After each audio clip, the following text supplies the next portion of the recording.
Okay, നമ്മള് interest calculation ആണ് workout ചെയ്യാൻ പോകുന്നത്. നമ്മുടെ ക്വസ്റ്റ്യൻ ഇതാണ്. Cash prize given in the question എത്രയാണ്? 6,000. Down payment made by X to Y എത്രയാണ്? 15,000. Then what about installment paid by X to Y? 15,000 into 3 equal an installment. Then what about the rate of interest charged by Y?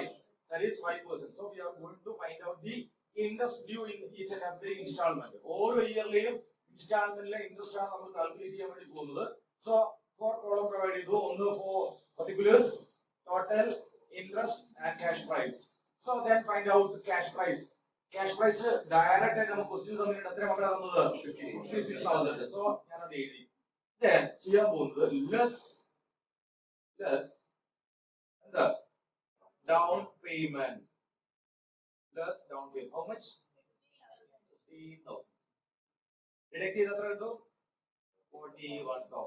ഞാൻ ചോദിച്ചോട്ടെ, ഈ 15,000 ഞാൻ അടച്ചല്ലേ? 15,000 ആ 15ന്റെ ഉള്ളില് interest ഉണ്ടോ? ഉണ്ടോ? ബിഗിനിങ്ങിൽ കൊടുത്തതാണ്. ഇതിനകത്ത് എന്തില്ല? ഇൻട്രസ്റ്റ് ഇല്ല.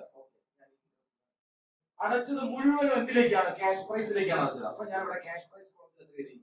15,000. ചെയ്ത് 15,000 രൂപ ഞാൻ അടച്ചിട്ടുണ്ട്. 15,000 അടച്ചിട്ടുണ്ട്. അത് മുഴുവനായിട്ട് എന്തിലേക്ക് പോകും? മുതലിലേക്ക് പോകും. മലയാളത്തിൽ പറഞ്ഞാൽ അല്ലെ, മുതലിലേക്ക് പോകും. ഇൻട്രസ്റ്റിലേക്ക് പോകേണ്ട ആവശ്യമുണ്ടോ? നോ. നമ്മള് ഡ്യൂ ആയതാ. ഇത് അടച്ചതിന് ശേഷം എത്രയാണ് നമ്മൾ കൊടുക്കാനുള്ളത്? 41,000 കൊടുക്കുക. ക്ലിയർ ആണോ? So this is the amount due at the beginning. ഇതാണ് ബിഗിനിങ്ങിലെ ഡ്യൂ. ഇനി ഞാൻ എന്ത് ചെയ്യാൻ പോവാണ്? സെക്കൻഡ് ഇൻസ്റ്റാൾമെന്റിനെ സോറി ഫസ്റ്റ് ഇൻസ്റ്റാൾമെന്റ്. ഓക്കെ, ഞാൻ ഇവിടെ എഴുതാണ് ഫസ്റ്റ് ഇൻസ്റ്റാൾമെന്റ്. നമുക്കറിയാം നമ്മൾ എത്ര ഇൻസ്റ്റാൾമെന്റ് അടയ്ക്കുക? എത്ര അടയ്ക്കുക? 15K ആണ് അടയ്ക്കുക അല്ലെ? എത്ര അടയ്ക്കുക? 15K ആണ് അടയ്ക്കുക. പക്ഷെ ഈ 15K നമുക്ക് ഇവിടുന്ന് ലെസ് ചെയ്യാൻ പറ്റൂല. ഇവിടുന്ന് 15,000 രൂപ, ഈ 41 നമുക്ക് 15,000 കുറയ്ക്കാൻ വേണ്ടി പറ്റൂല. കാരണം ഇത് ക്യാഷ് പ്രൈസ് ആണ്. ഇത് ക്യാഷ് പ്രൈസ് ആണ്. ക്യാഷ് പ്രൈസ് എന്ന് ഈ ഇൻസ്റ്റാൾമെന്റ് എന്ന് പറയുന്നത് എന്തൊക്കെ ഉൾപ്പെടുന്ന? ഇൻട്രസ്റ്റും ക്യാഷ് പ്രൈസ് ഉൾപ്പെടുന്ന. ശരിയല്ലേ? അപ്പം ക്യാഷ് പ്രൈസ് നമ്മൾ അത് എക്സ്ട്രാക്ട് ചെയ്തിട്ട് അത് വേണം ഡിഡക്ട് ചെയ്യാൻ. അപ്പം 15,000-നുള്ളിൽ എന്തൊക്കെയുണ്ട്? ഇൻട്രസ്റ്റ് ഉണ്ട്, അതുപോലെ തന്നെ ക്യാഷ് പ്രൈസ് ഉണ്ട്. അത് ഫൈൻഡ് ചെയ്യണ്ടേ?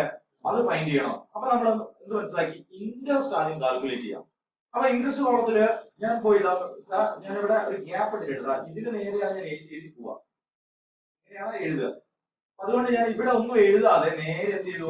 ഇവിടെ എഴുതും. എന്ത് എഴുതും? ഇൻട്രസ്റ്റ് കാൽക്കുലേറ്റ് ചെയ്യും. ഇൻട്രസ്റ്റ് കാൽക്കുലേറ്റ് ചെയ്യുക.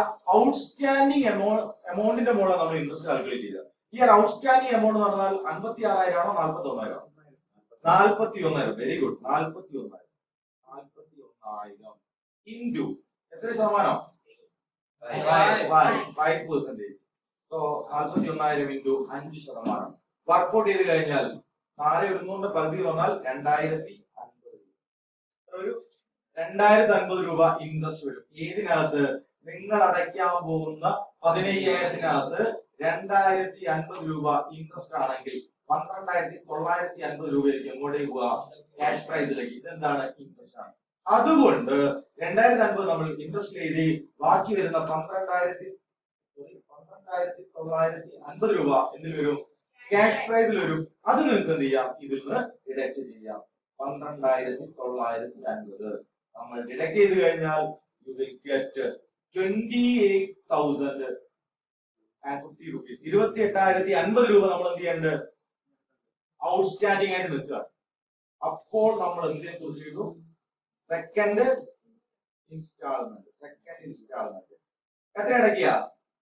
എത്ര നമ്മൾ അടയ്ക്കുക? 15,000 തന്നെയാണ് അടയ്ക്കുക അല്ലെ? ഓക്കെ, 15,000 തന്നെയാണ് അടയ്ക്കുക. 15,000 അടയ്ക്കും. അപ്പൊ എന്റെ ക്വസ്റ്റ്യൻ, ഈ 15,000 ഇവിടുന്ന് ഡിഡക്ട് ചെയ്തൂടെ? പറ്റില്ല. കാരണം എന്താണ്? അതിൻ്റെ ഉള്ളിൽ എന്തുണ്ട്? ഇൻട്രസ്റ്റ് ഉണ്ട്. So we need to find out interest. ഇതിനകത്തുള്ള ഇൻട്രസ്റ്റ് കാൽക്കുലേറ്റ് ചെയ്യണം. എങ്ങനെയാണെങ്കിൽ കണ്ടുപിടിക്കുക? 15,000-ന് മുകളാണോ കാൽക്കുലേറ്റ് ചെയ്യുക? നോ. ഈ ഔട്ട്സ്റ്റാൻഡിംഗ് 28,050 ഇൻറ്റു 5% കാണും. അപ്പൊ അത് നിങ്ങൾ വർക്ക്ഔട്ട് ചെയ്ത് കഴിഞ്ഞാൽ നിങ്ങൾക്ക് കിട്ടുന്ന ആൻസർ എന്ന് പറയുന്നത് 1,403 രൂപ. എത്ര കിട്ടുക? 28,050 ഇൻറ്റു 5% 1,403 രൂപ. എത്രയാ? 1,403 രൂപ. അപ്പം 15,000-ൽ ഞാൻ എന്ത് ചെയ്യണം? 1403 രൂപ ലെസ് ചെയ്ത് കഴിഞ്ഞാൽ ഐ വിൽ ഗെറ്റ് 13,597. 13,597. ക്ലിയർ ആണോ? ക്ലിയർ ആണോ? ഇത് നമ്മൾ എന്ത് ചെയ്യും? ക്യാഷ് പ്രൈസിൽ നിന്ന് ലെസ് ചെയ്ത് കഴിഞ്ഞാൽ കിട്ടുന്നത് 14,453 രൂപ.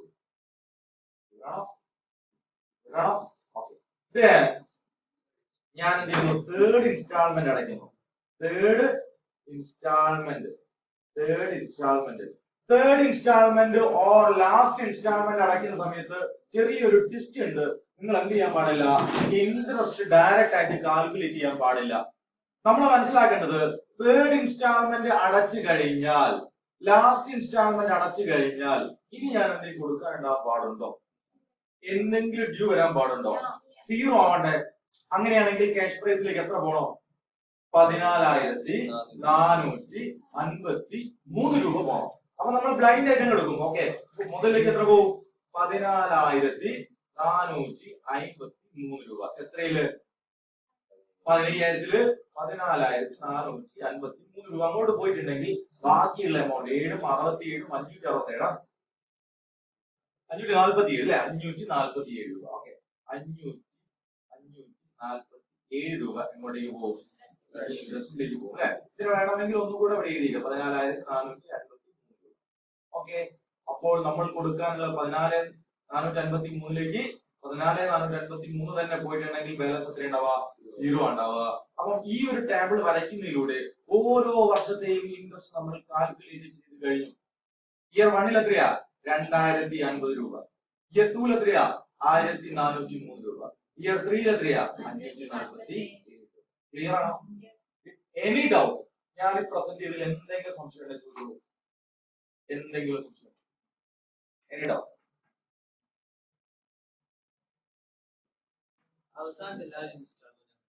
അവസാനത്തെ 5 ഇൻസ്റ്റാൾമെന്റുകളാണെങ്കിൽ നോക്കിയാൽ നമുക്കിപ്പം 5 ഇൻസ്റ്റാൾമെന്റുകൾ ഒരു കണക്കാന്ന് വിചാരിക്കാം. ഫോർ എക്സാമ്പിൾ 1,22,000 രൂപയാണ് ഔട്ട്സ്റ്റാൻഡിംഗ് ആയിട്ട് നിൽക്കുന്നത്. ലാസ്റ്റ് ഇൻസ്റ്റാൾമെന്റ് അടയ്ക്കുന്ന എമൗണ്ട് ഫോർ എക്സാമ്പിൾ 1.5 ലക്ഷം എന്ന് വിചാരിക്കാം. 1.5 ലക്ഷം രൂപ. അപ്പൊ നമ്മൾ ഇതിന്റെ 1.5 ലക്ഷം രൂപയാണെങ്കിൽ നമ്മൾ എന്താ ചെയ്യേണ്ടത്? 1,22 കൊടുക്കാനുണ്ടെങ്കിൽ അവിടെ എന്ത് ചെയ്യാം? 1,22 കൊടുക്കുക. ബാക്കിയുള്ള എമൗണ്ട് എന്തിലേക്ക് പോകും? ഇൻട്രസ്റ്റിലേക്ക് പോകും. ഇതാണ് അതിന്റെ കോൺസെപ്റ്റ് എന്ന് പറയുന്നത്. ക്ലിയർ ആണോ? ഓക്കെ ആണോ? ഫസ്റ്റ് മെത്തേഡ് ഓക്കെ ആണോ? 4 മാർക്ക് ക്വസ്റ്റ്യൻ ആയിട്ട് ചോദിക്കും. ഇത് മാത്രം സിമ്പിൾ ആണ്. അതുപോലെ നമ്മൾ വലിയൊരു ജേർണൽ എൻട്രി ചെയ്താൽ നമുക്കറിയാം അല്ലെ? പർച്ചേസറേയും സെല്ലറേയും ബുക്കിൽ ജേർണൽ എൻട്രി ചെയ്താൽ നമുക്കറിയാം. പക്ഷെ ഇൻട്രസ്റ്റ് കാൽക്കുലേറ്റ് ചെയ്യാൻ നിങ്ങൾക്ക് അറിയില്ലെങ്കിൽ എന്തില്ല, നിങ്ങൾക്ക് സ്കോർ ചെയ്യാൻ വേണ്ടി കഴിയില്ല. അത് മനസ്സിലായോ? ഇത് കാൽക്കുലേറ്റ് ചെയ്ത് നമ്മൾ പഠിക്കണം. ഓക്കെ ആണോ? ക്ലോസ് ചെയ്യട്ടെ.